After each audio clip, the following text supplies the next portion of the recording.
Okay.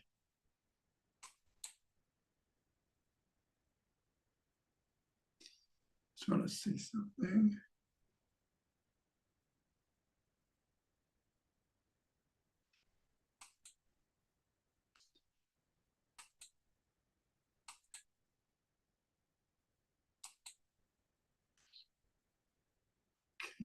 Okay, before we start, David, are you there?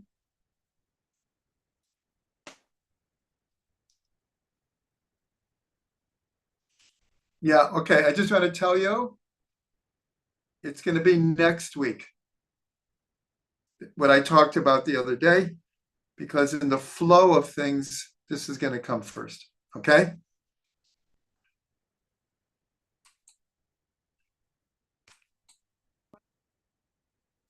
Welcome, everyone, to Fundamentals of Kabbalah and Chassidut. We are continuing our series on the spiritual geography of the land of Israel. This, I believe, is our third class. We're going to be continuing with an idea that we introduced last week. I'd say the first class, if we could summarize it or get it down to a nutshell, it was a discussion of Israel being in the center of the world, geographically, religiously, economically, politically. That was, among many other things, that was the main theme. Last week, the main theme was this idea of Israel being a relatively tiny country, having such a wide variety of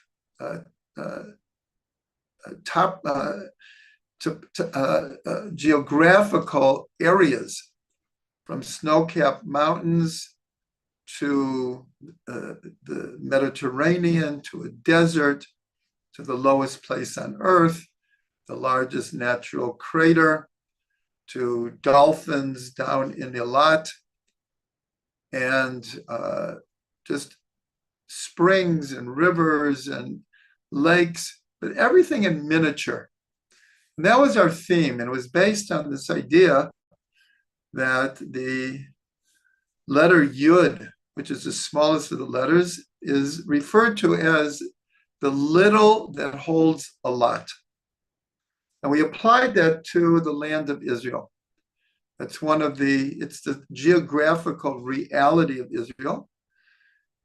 But tonight, I want to take that idea really to a whole different level, a whole other different dimension. One of the verses that we contemplated from the first class and revisited was that it's a land, Israel is a land that you will not eat bread in scarcity. But the way that it's written is, you will not eat bread in scarcity, you will lack nothing. This is a verse from Parashat Eikev. But if you read it a little bit differently and you put the punctuation, the last two words are kol ba. And so you could read it, you will not eat bread in scarcity, for everything is in it. Kol ba. Everything is in it. So I want to take these two words, kol ba, and we're going to dive deep into its connection to the spiritual geography of the land of Israel. So in the same passage from Parashat Eikev, that's where we learned of the 7 fruits of Eretz Yisrael, and we spent half of the last class discussing the 7 fruits. And it ended with where it says, V'yachalta B'sevata uberachta. You will eat, you will be satisfied, and you will bless. And we learned already that this is, call it the headquarters of all blessings. And we learned that despite the fact that we say 100 blessings a day, the only one that actually is Torah mandated is this idea of blessing after you eat. From that, the rabbis learn the rationale for all of the other blessings, mostly coming before an action. This is coming in a certain way after an action. You eat, you're satisfied, and you bless. So the first thing I want to point out is the two words that we're going to be dealing with tonight are kol ba. Chaf lamed is kol, ba is bet hey. If you look at the gematria of those two words, it equals 57. And in the blessing that we say today after eating bread, is remember the verse talked about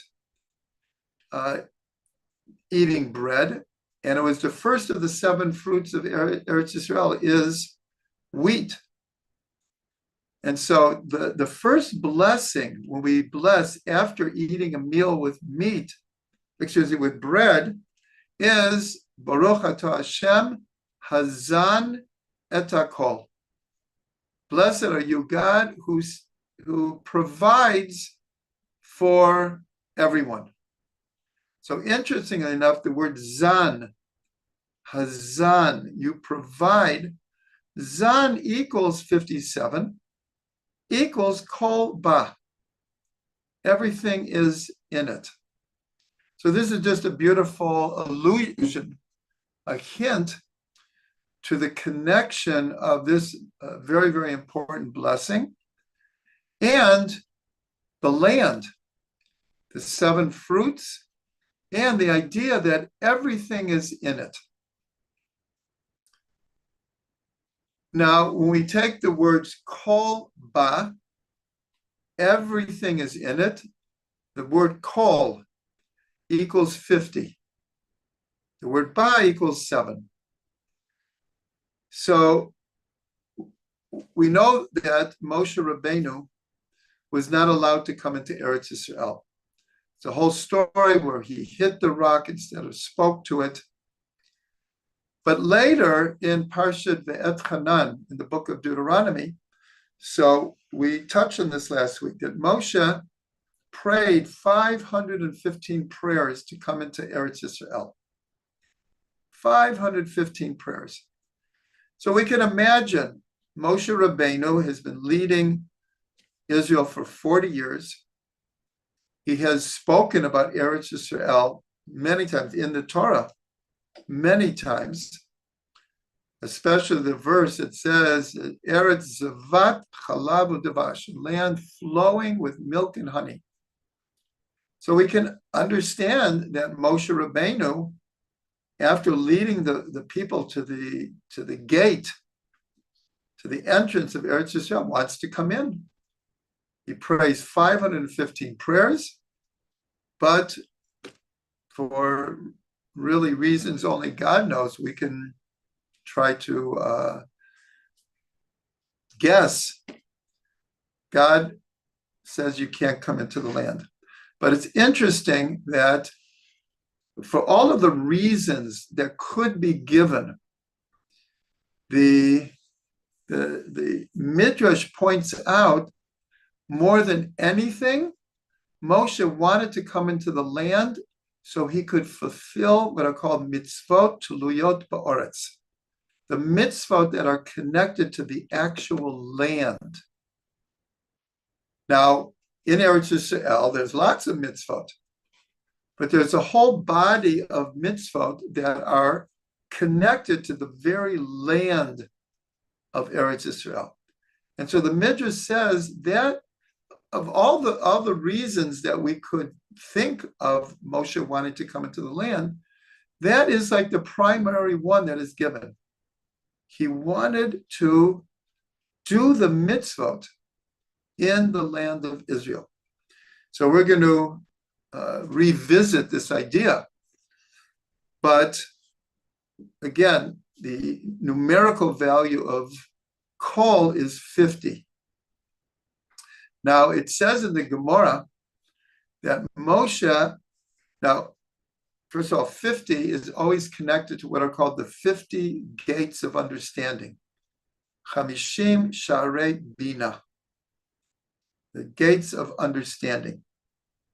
And the Gemara says that Moshe Rabbeinu reached the 49th level, but did not reach the 50th level. And we're told that the number 50, especially in the gates of understanding, represents a level that is, we'll call it supraconscious. It's above logic. It's above normative wisdom. It is somewhat prophetic, high level of inspiration, intuition. In other words, it transcends the 49 lower levels. So we know that this idea of 50 is also associated with Shavuot, the day that the Torah is given at Mount Sinai. We count 7 times 7 weeks, which equals 49. And the 50th day is the giving of the Torah. So we know from the description of the giving of the Torah, it was a totally transcendental experience of the whole people, not just for individuals, for the entire people. As we've discussed many times, that all the dimensions merged together, the 7 heavens opened up. So the giving of the Torah in a certain way is the essence of the 50th gate. Nonetheless, the Gemara says that Moshe reached 49 levels, and it's almost hinting that a human being simply can't reach the 50th level. It's one beyond our reach.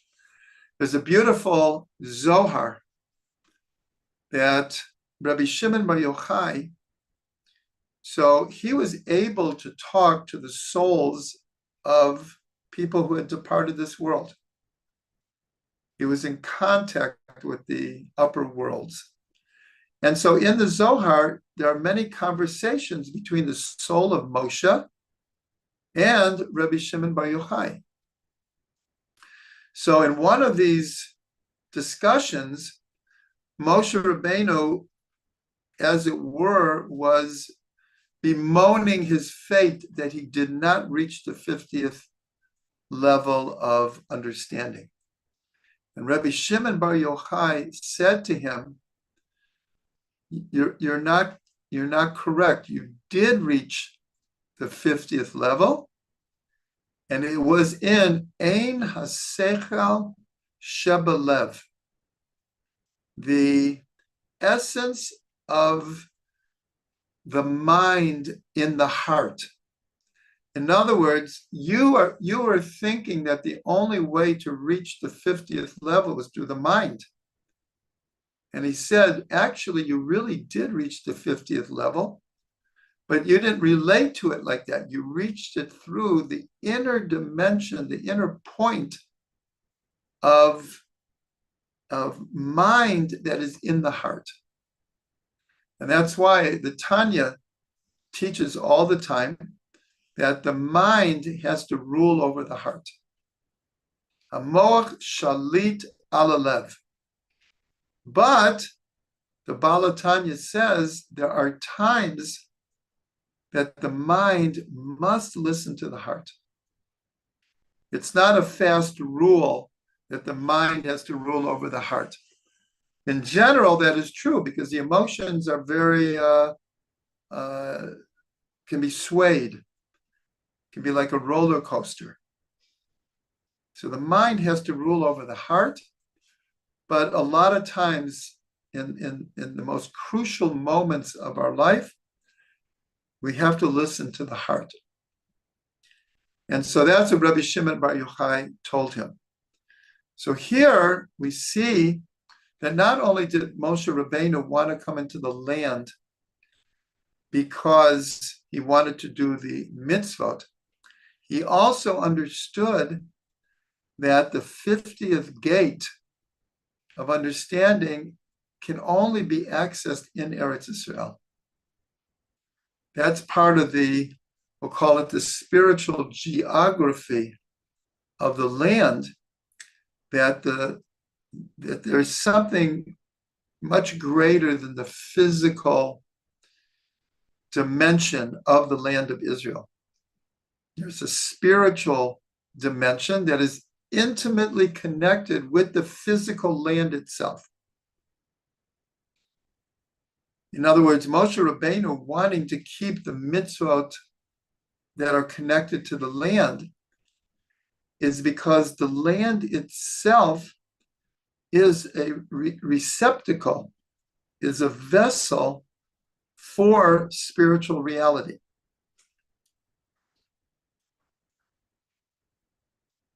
And that's why we have a saying from the sages, Ein Torah Torat Eretz Yisrael. There is no Torah like the Torah of the land of Israel. That the quality of the connection we make to Torah in Eretz Yisrael is qualitatively different. And they went as far as saying, Avira to Eretz Yisrael machkim.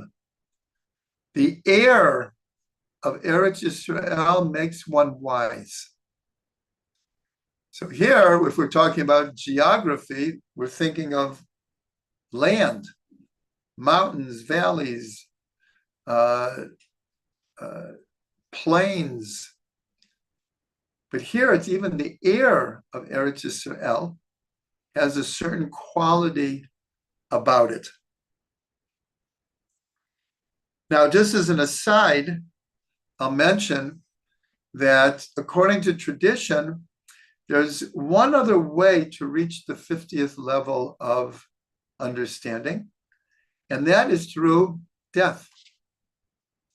And so when we look in the Torah to see where is Moshe Rabbeinu buried, so the Torah points out that his burial place is not known until this day.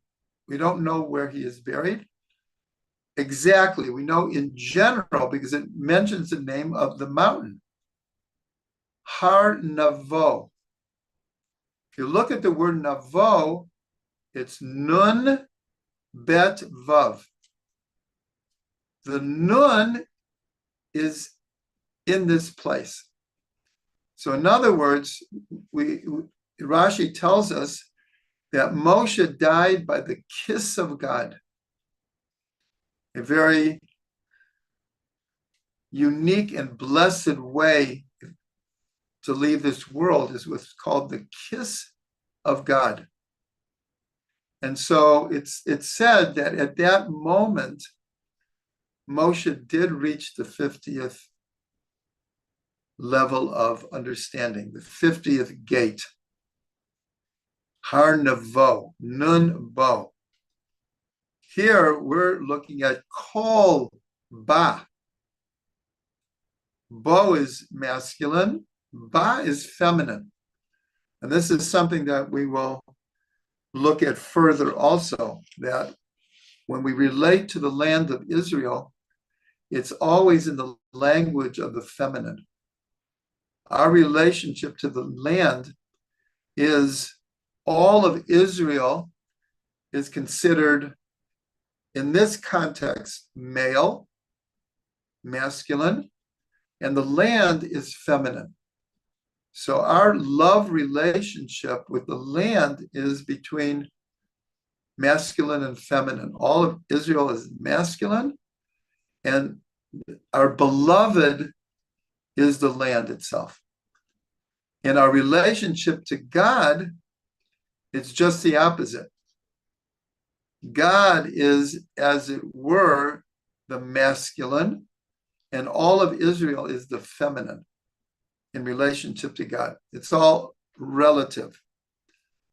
Einstein did not discover the theory of relativity. It was taught in Kabbalah way before Einstein. The idea, it depends on what context you're speaking, how things line up.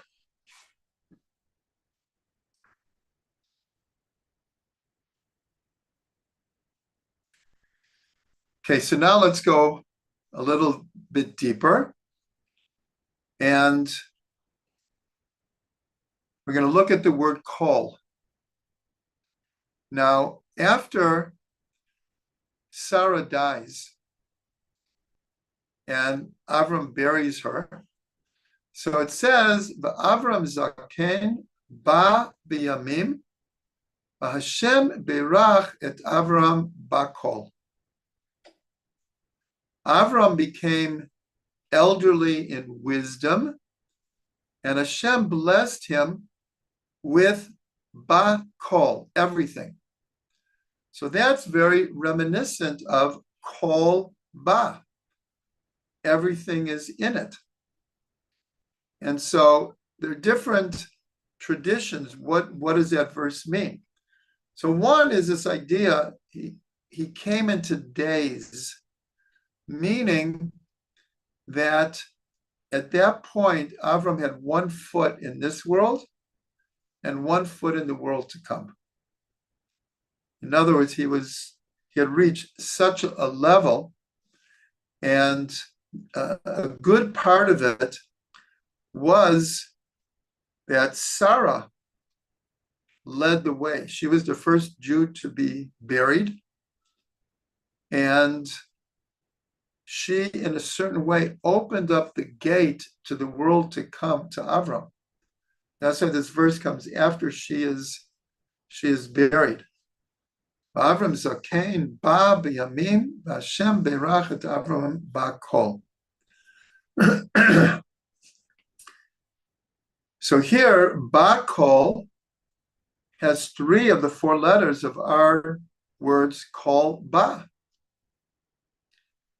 So here we see something very deep, because Avram, he is the one who paved the way for the Jewish people for all eternity to inherit the land of Israel. Hashem blessed him bakol. Now you should know, it's very interesting. Rashi says, what does it mean bakol? He brings the gematria. The gematria of bakol is 52, which is gematria ben, a son. So this explanation is that Avram was blessed with having a son like Yitzchak. I mean, Yitzchak was already 37 years old at the time. But again, this idea, he was blessed through having a son like Yitzchak. But the other explanation is just the opposite. Is bakol is that he had a daughter, and her name was Bakol. So it's interesting that one of the this is 50 years ago, one of the young women, it was named Bakol. So there's this idea. One opinion is it was a ben, a male child, and the other one was it was a female child. But we're looking at it a different, that when it says he was blessed with everything, means he was blessed to be the one to lead all of Israel into the land of Israel. Again, Bakol is 3 of the 4 letters of Kol Ba. So this is very beautiful. Now look at this incredible connection. How did Avram come to Eretz Yisrael? What brought him to Eretz Yisrael? This is when God said to him, Lech lecha ma'artzecha, go out of your land and from your birthplace and your father's house, Ela oretz asher areka, until the land that I will show you. Look at the word lech lecha. Lech, if you just switch the letters, is kol. Kol ba. So this is an amazing connection. When God said lech lecha, like I said, we're told that lech lecha, the simple understanding is go for yourself. And then in the Torah, God gives reasons. It will be good for you to go, Avram. It'll be good for you. But the other explanation of Kabbalah and Chassidut that everyone quotes is Lech Lecha means go to yourself. In other words, a dual journey here, one into the outer world and one that has to go inward. And so, again, if you take Lech and you turn it around, it's Kol. So in a certain way, God was already hinting everything is in Eretz Yisrael.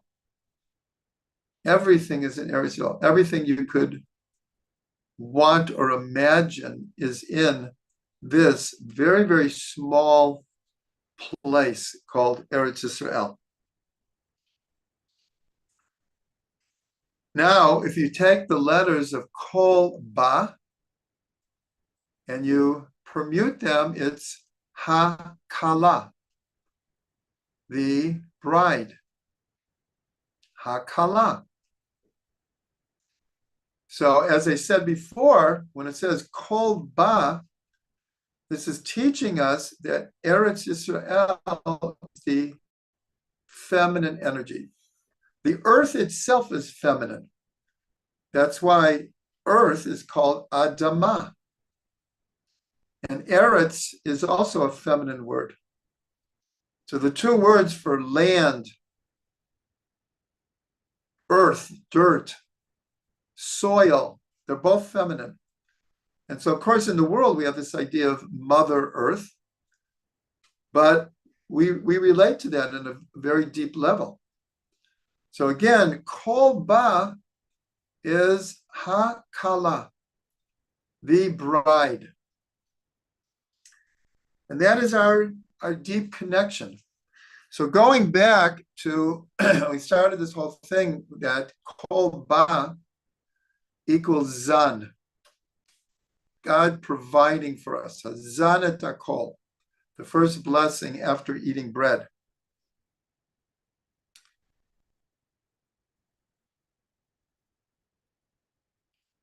In that blessing, after we eat bread, towards the end, we mention Avram, Yitzchak, and Yaakov, and we say Bakol, Mikol, Kol. Bakol, we just discussed with Avram. Avram Zakein, Baba Yamim, Hashem Beirachet, Avram Bakol. Mikol is when Yitzchak tells Esav, go out and get me some meat and bring some meat and wine and I will bless you. So when he tells him to go out and find his venison, he says Mikol. And then Yaakov, when he meets Esav after 20 years, and he wants to give him gifts. And Esav says, no, I don't need your gifts. I have a lot. Yeshli Rav, I have a lot. And Yaakov responded, Yeshli Kol. I have everything. What do we call the land of Israel? Eretz Yisrael. Yaakov's name is changed to Yisrael. So he says, I have everything. Everything is here in Eretz Yisrael. Excuse me.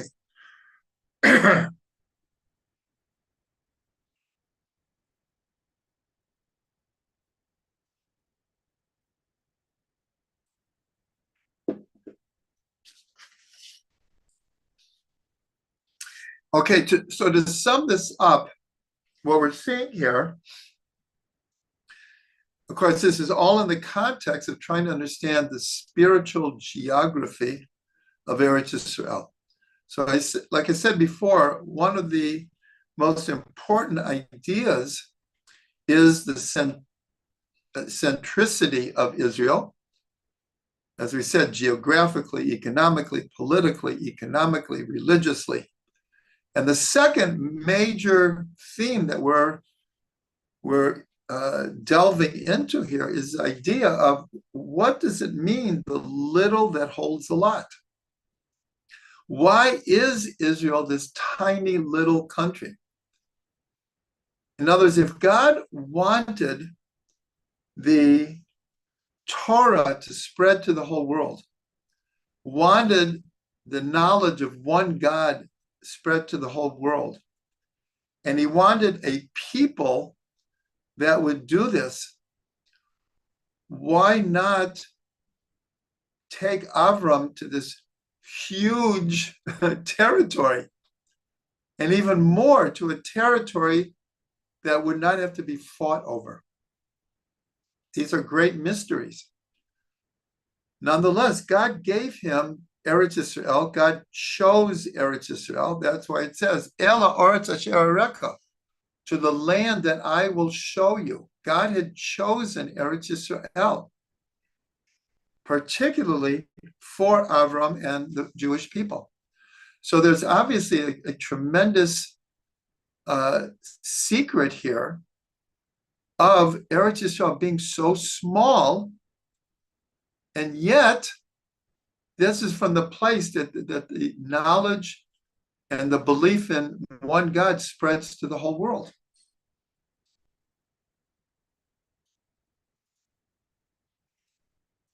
So now we're going to take what we've set up to now to even a deeper level. And that is, when I just said the idea of Eretz Israel being receptive, being the feminine. So we talk about in Kabbalah and Hasidut all the time about lights and vessels, or and keli. Lights and vessels. This is used extensively in explaining just about everything. Comes down to these ideas of lights and vessels. And so when we look at the word for vessel, so the first two letters are the exact same two letters of kol ba. Everything is in it. Because the word for vessel is kli.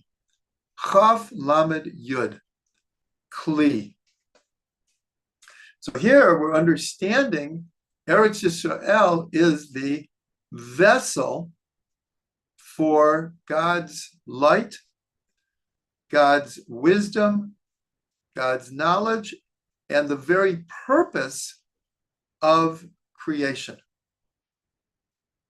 As I mentioned to everyone already, there are certain areas that I'm not going into in any depth because we have a whole other series on YouTube that anyone can get called The Holiness of the Land of Israel.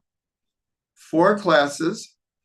And as I make clear in the beginning, my intention of giving this series is, when we're done, to take this series and put it together with that series and create another book.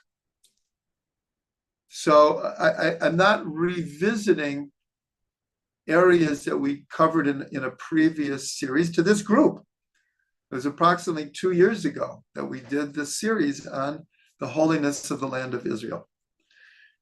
So the word for vessel is kli, 2 of the letters of kol ba. And that's the idea.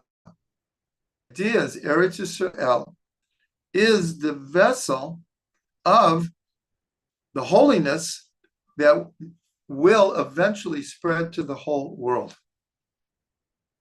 But let's now look at the word kli.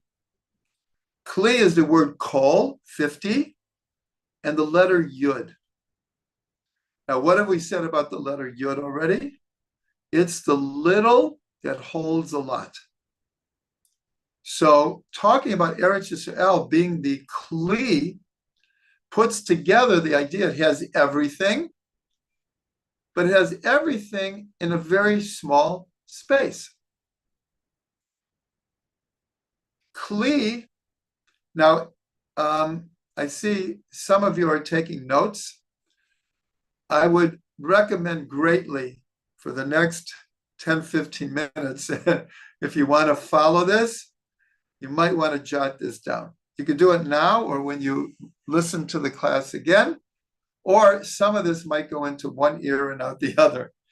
But what we're going to do is we're going to see an incredible process of letters and numerical values that teach us incredible things.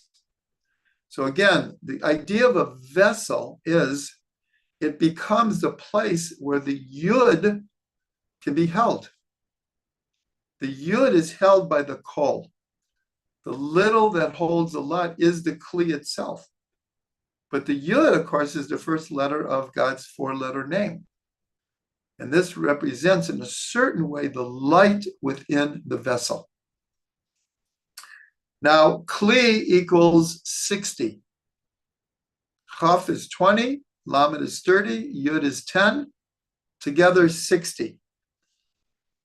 We have a very, very important concept in Jewish law called batel b'shishim, that in the classic example is that if you're making a meat cholent and you and by accident a drop of milk falls into your fleishik cholent, if the quantity of the milk is less than 1 in 60, it becomes nullified. That's what's called batel b'shishim, nullified in 60. If it's more than 1 in 60, the entire cholent becomes unedible. It becomes treif. So this idea of 1 in 60. So there's a word that represents 1 in 60. And that's the word ayin, nothingness, the Ein Sof. Aleph, Yud, Nun. Yud and Nun equals 60. The Aleph equals 1. So here, the Aleph in the Kli. The Aleph is the light of Hashem. The first letter of Or, light, is an Aleph. But light needs a vessel. Without a vessel, light dissipates. Its effect fades away. You need a vessel to hold the light. Now, when you take the word ayin, which is again, Aleph is 1 and 60. And again, Kli equals 60. And you switch the letters, you get the word ani. I, me, ego. So this is a classic example of the same letters when they're permuted having the opposite meanings. Ani means ego.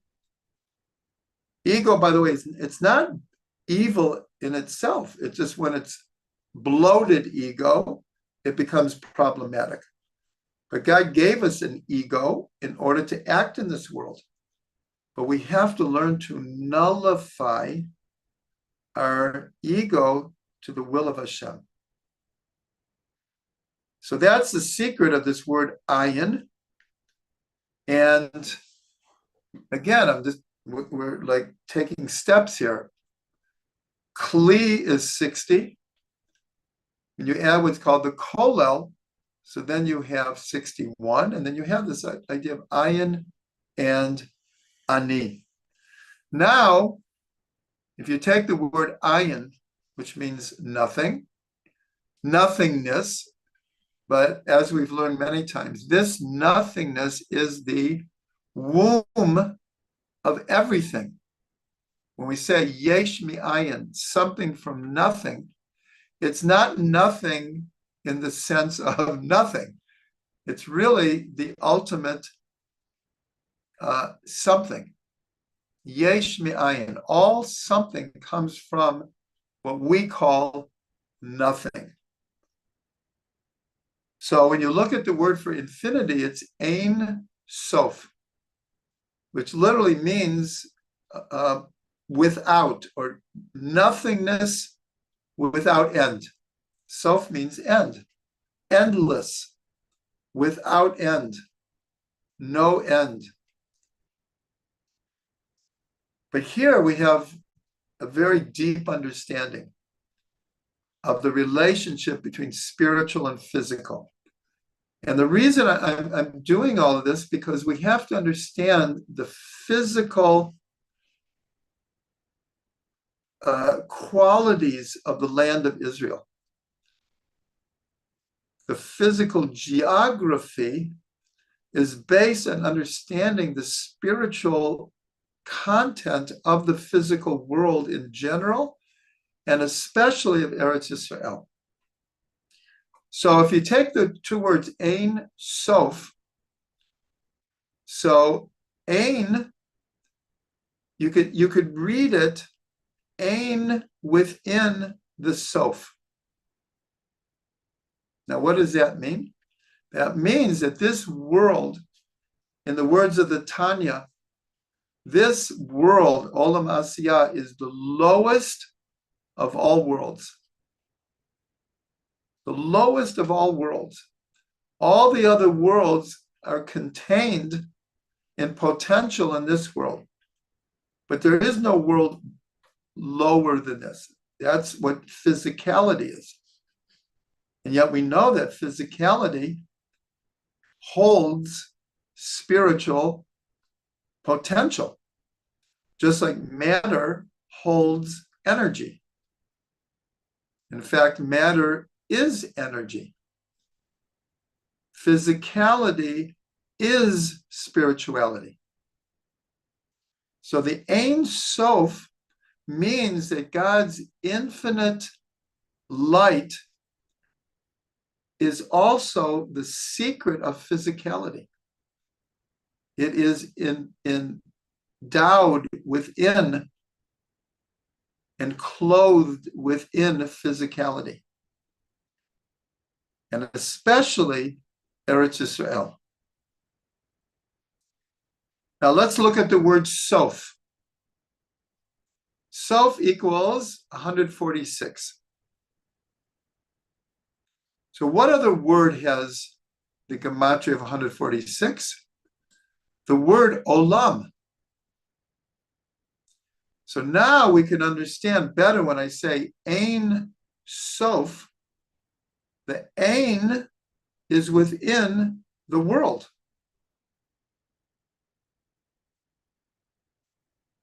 The light of Hashem is within the physical and the material.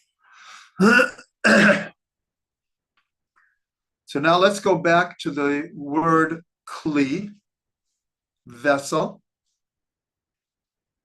Again, kli equals 60. What is the kli of Hashem? So kli equals 60. Yud Ke Vav Ke, the four-letter name of God, the essential name of God, equals 26. 60 and 26 equals 86. It should ring bells in people's minds. 86 equals the name Elohim. So look what we have here. What is the vessel for Hashem? Elohim. Elohim equals Hateva. Remember, I told you it would be good if people wrote this down. and you can look at it afterwards. Hateva means the all-encompassing word for nature. So again, we have the idea that the vessel for transcendent light of Yud-Kei Vav-Kei is in Elohim, which is connected to nature, is the revelation of God within nature. So now let's go one other step. What is the Kli of Elohim? Kli equals 60. Elohim equals 86. What is 60 and 86 together? 146. Olam. I hope everyone sees where I'm going with this. What I'm trying to explain here, this was a little bit complicated with the letters and the numbers, but there's a very, very fundamental understanding of the world that we live in, our relationship to the world, and ultimately the secret of the spiritual geography of Eretz Yisrael, and the very purpose of this being such a small land. Because remember, Kli is a Yud within the everything, but within the vessel. And so Eretz Yisrael is the most concentrated, just like the Yud is called the little that holds a lot. It's the smallest letter, but in a sense, it holds everything. That is the speck of, we're going to call it matter, but we don't know what it was, of the Big Bang. This infinitely small speck, which expanded to billions, hundreds of billions, actually, of galaxies. So Eretz Yisrael, the secret of the spiritual geography of the land of Israel being such a small country, is because everything is in it, Kol Ba, and not just from a physical point of view. We already pointed out, just again, geographically, it has mountains, it has valleys, it has rivers, it has lakes, it has seas, it has all these different animals. It has a snow-capped mountain. It has burning deserts. It has everything. But that's just the physical manifestation of the much deeper spiritual reality behind the little that holds a lot. And so here we see that Eretz Yisrael is the Kli for God's light.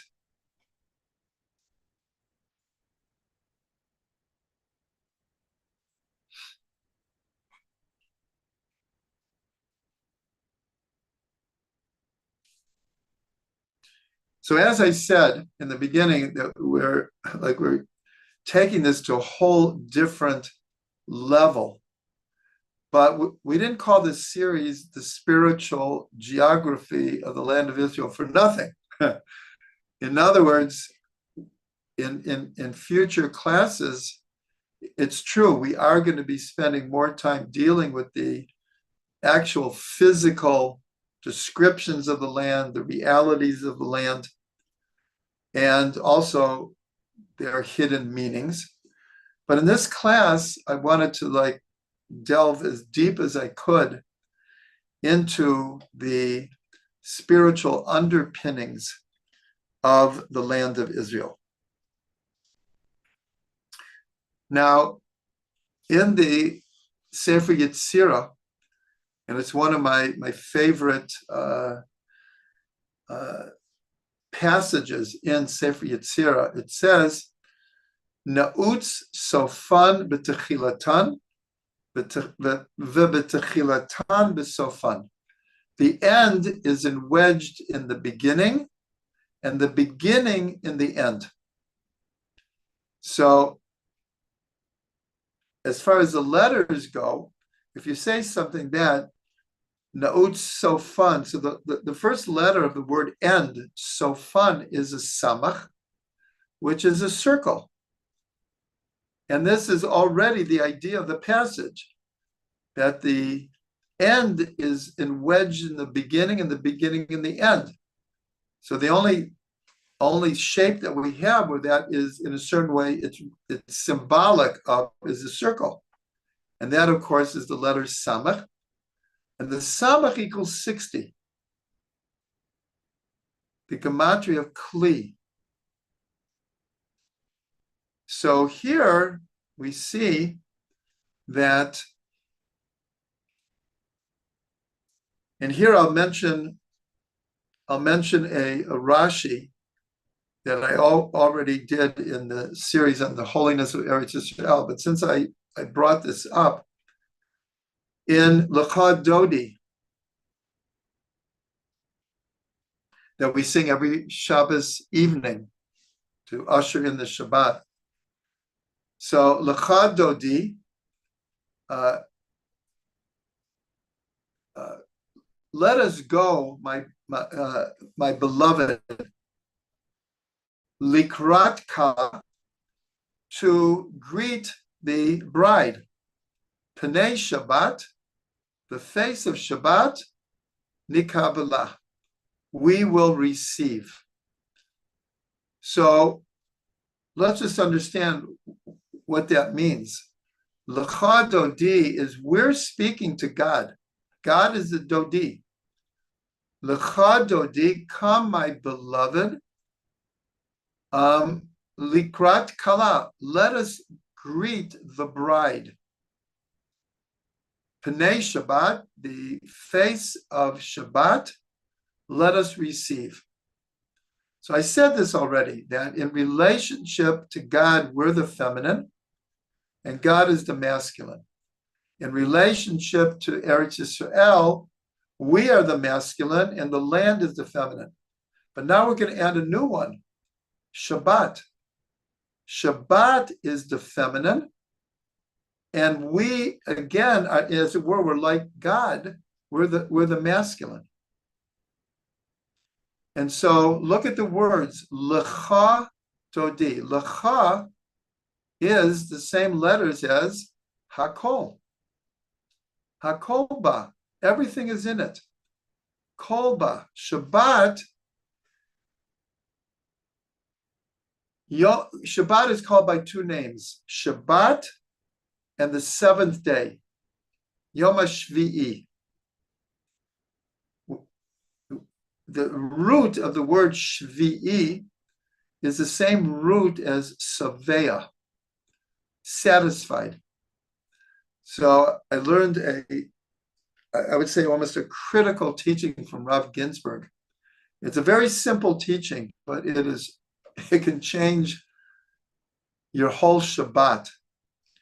He said the secret of Shabbat is you have to go into Shabbat satisfied with who you are and what your life is all about. If not, you can never really receive the Shabbat on the level that we should be able to. Again, the word Shvi'i comes from the same word as being satisfied. Like we said, V'yachalta v'savata uvarachta. You shall eat and you shall be satisfied and you shall bless. So the blessing is Shabbat. So in other words, when we say, let's go and my beloved, it's the same letters as Kala and Hakol.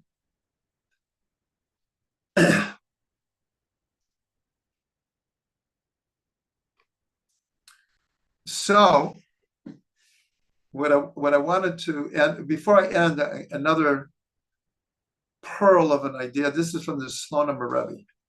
When God said to Avram, go to the land Asher Areka, to the land that I will show you. So the Slonim Rebbe pointed out that the gematria of Areka, the Aleph is 1, the Resh is 200, and when you give a special gematria to the 5 final letters, which are called Mansapach, so the Chaf equals 500. The Mem is 600, the Nun is 700, the Pei is 800, and the Tzadi is 900. And so on occasion, instead of, usually if it's a Chaf, it's 20. But when you do the last letters, it's 500. So the Slonim Rebbe pointed out that Areka is gematria 702, equals Shabbat. And so he says a whole Torah that the land that God is showing us in a certain context is what we'll call the land of Shabbos. That is the ultimate thing, because we say after Mashiach comes, our prayer is that we will have a reality called Yom Shekulo Shabbos, a time that is all Shabbat. And so when God shows Avram Eretz Yisrael, I'm taking you to the land. I'm going to show you Sof Ma'aseh B'Machshava Techila. The end of the deed is already there in the beginning. You're the first Jew going to Eretz Yisrael. But in the end, Eretz Yisrael is going to spread to the entire world. The little that holds a lot is waiting for that. The little that holds a lot is meant to actually spread to the entire world, physically and spiritually. So that's what they say, that the holiness of the land of Israel will spread to all of the lands. But obviously it's connected that the teaching of one God and the teachings of all the prophets, that when Mashiach comes, there will be peace and harmony between all peoples. So this is the Sof Ma'aseh B'Machshava Techila. This is the ultimate purpose of creation.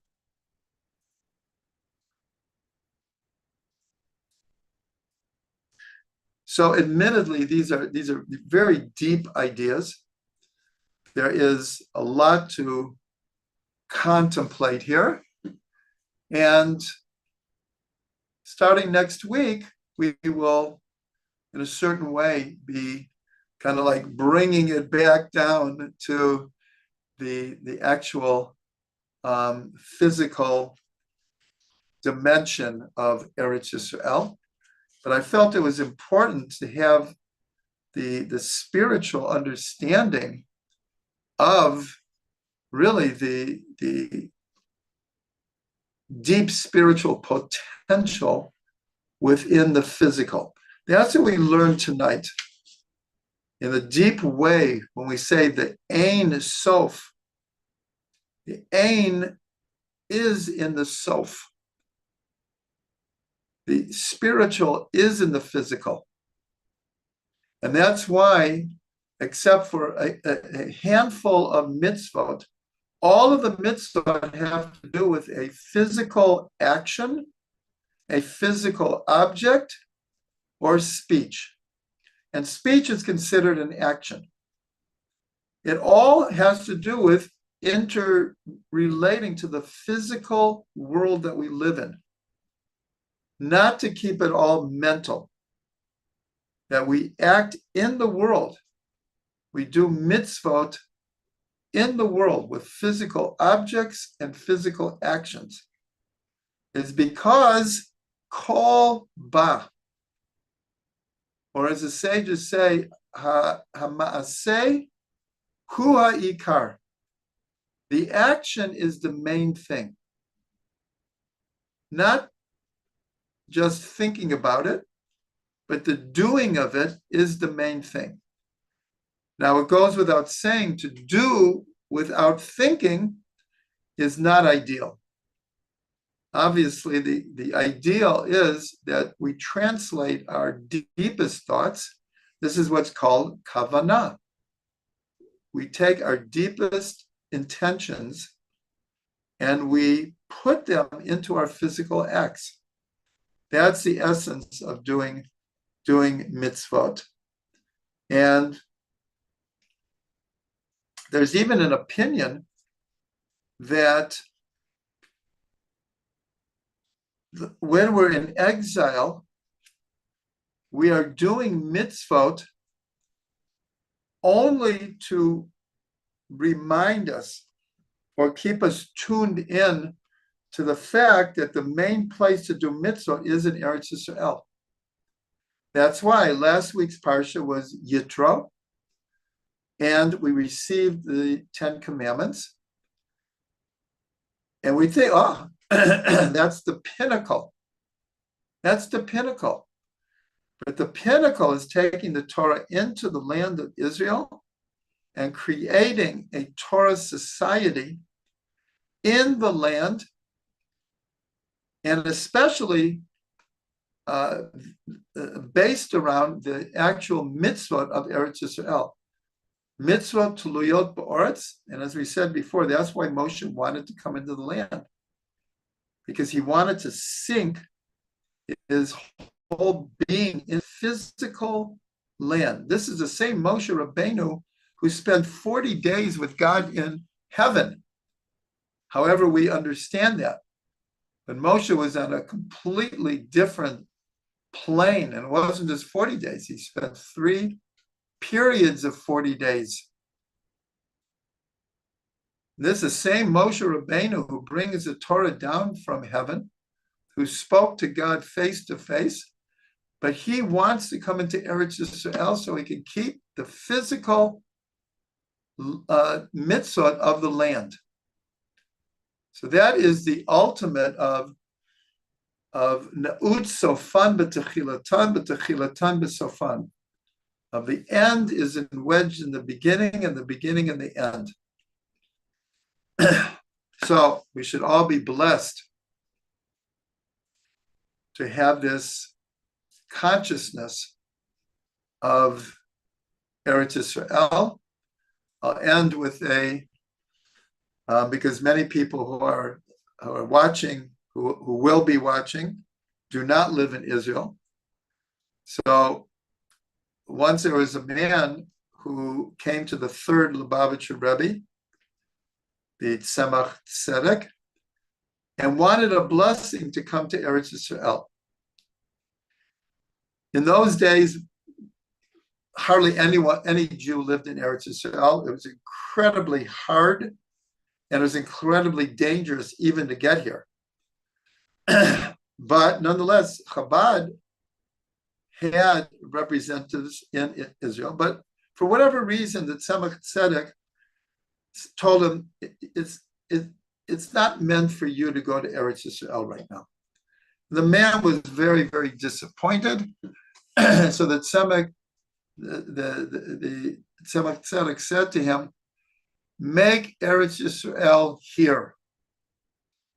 In other words, if your consciousness is an Eretz Yisrael consciousness, so make it happen here, even outside of Israel. So I want to bless all of us with the consciousness of Eretz Yisrael. Avira de Eretz Yisrael machin. The air of Eretz Yisrael makes us wise.